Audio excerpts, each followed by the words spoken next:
Welcome to Sue's Travel Diaries. Traveling is rewarding, especially if you can go to places where the environment is different from what you're used to. Westerners, for example, flock to exotic destinations like Thailand to bask in the sun, while some Asians spend a lot of money escaping the sun to experience cooler climate of the West, and some travel for the longest distance sake. But in our quest for the extreme, we might miss the magic that lies somewhere in between.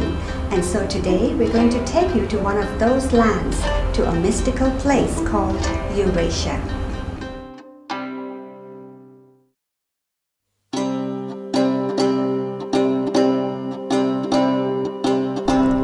Kazakhstan is one of Eurasia's hidden gems that have been attracting global explorers and business investors. The world's 9th largest country by size and the biggest landlocked nation in the world, it offers visitors flatlands, steppes, canyons, hills, deltas, snow-capped mountains and deserts. There are over 100 nationalities in Kazakhstan, including Russian, Ukrainian, Tatar, Uzbek and Kazakh, which is a Turkic word for free man, appropriately named for the freedom-loving nomads who roamed these fertile soil pastures among the hills and the river valleys for thousands of years. It is also home to different faiths, united by a common historical destiny. My first destination was Almaty, the former capital and Kazakhstan's commercial and cultural hub. Since English language signs are rare here, be sure to plan your trip well, ideally with an English-speaking guide.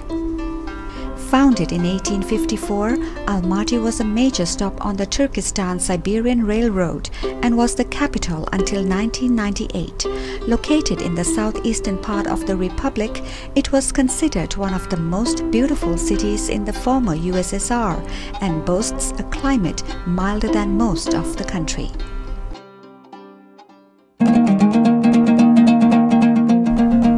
Unless you've come for skiing, which is plentiful, head down to Panfilov Park, which surrounds the wooden Zenkov Cathedral, one of the few buildings from the Tsar era to survive a 1911 earthquake.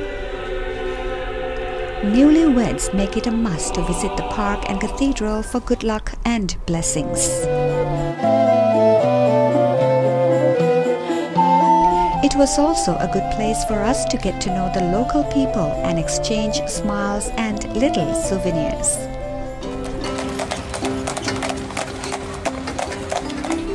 There are horses and desert camels to ride on, and even though they might not look very excited to see you at first, they actually are quite friendly.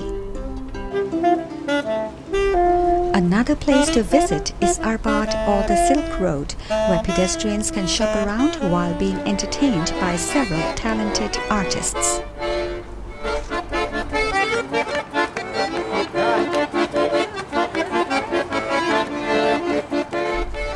A short walk away is the Green Bazaar, where you can experience Eastern colors, smells and crowds.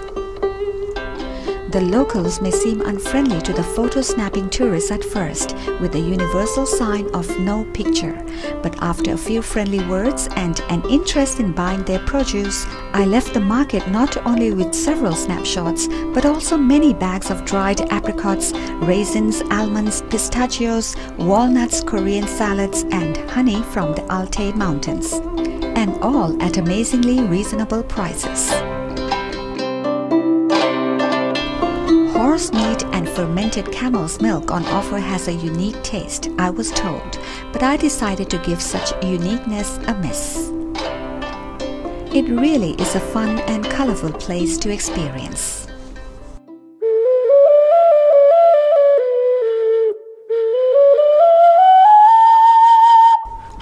About half an hour's drive and a swift aerial tram ride away lies Koktobé, a mountain on the southeastern outskirts of Almaty.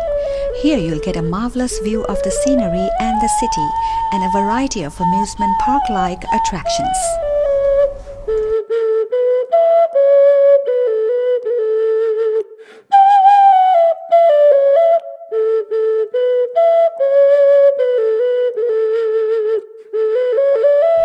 Traditional souvenirs and items from the days gone by can also be bought here.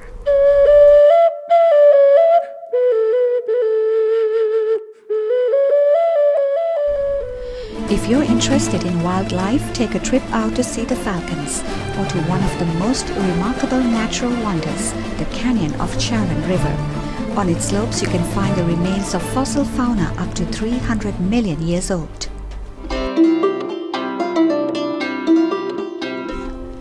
Almaty also offers good nightlife, shopping and dining experiences, outdoors and indoors. But for a real Kazakh atmosphere, visit the traditional yurt or tent for a hearty feast.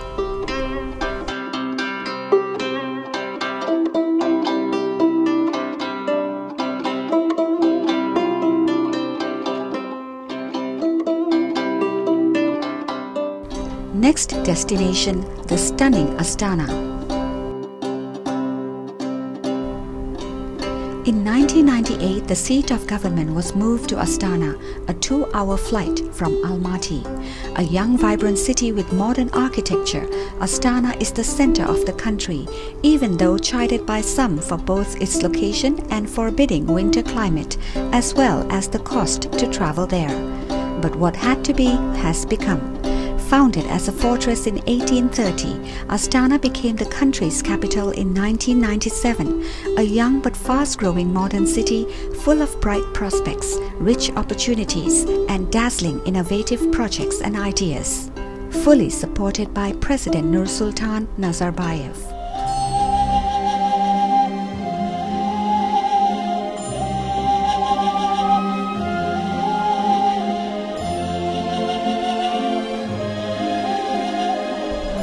Besides the super modern infrastructure, Astana has also earned an honorable mention in UNESCO's Cities for Peace Awards and continues to live up to the image, developing itself as a model city for social well-being.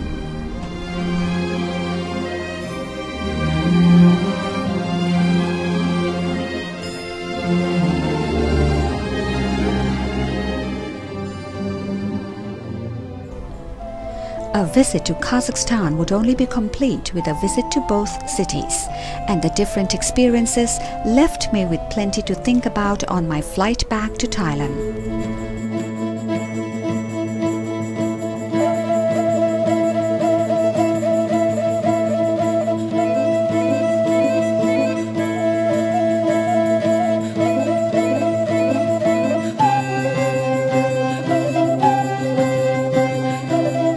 Thanks to the great service and comfort on my 6-hour flight home, I spend the time relaxing, indulging and pondering as I look out the window to the deserts, steppes and the majestic mountains of Kazakhstan.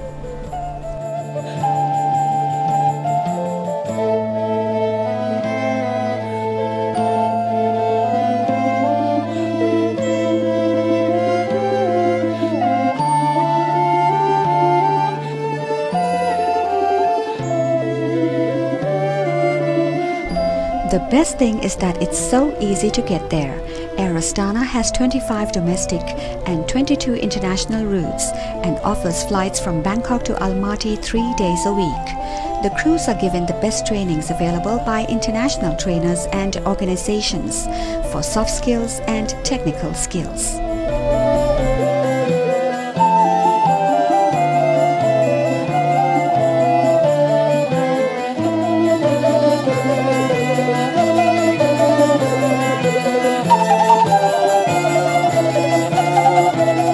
So whether you are looking for untouched nature or adventure, deserts, steppes or mountains, a diversity of cultures, ancient practices, nomadic tribes, fun and leisure, or bright lights, super modern architecture and business opportunities, you will find them all in Kazakhstan.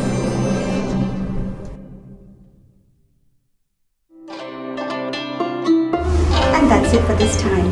Join me again on my next trip somewhere with Sue's Travel Diaries. Goodbye.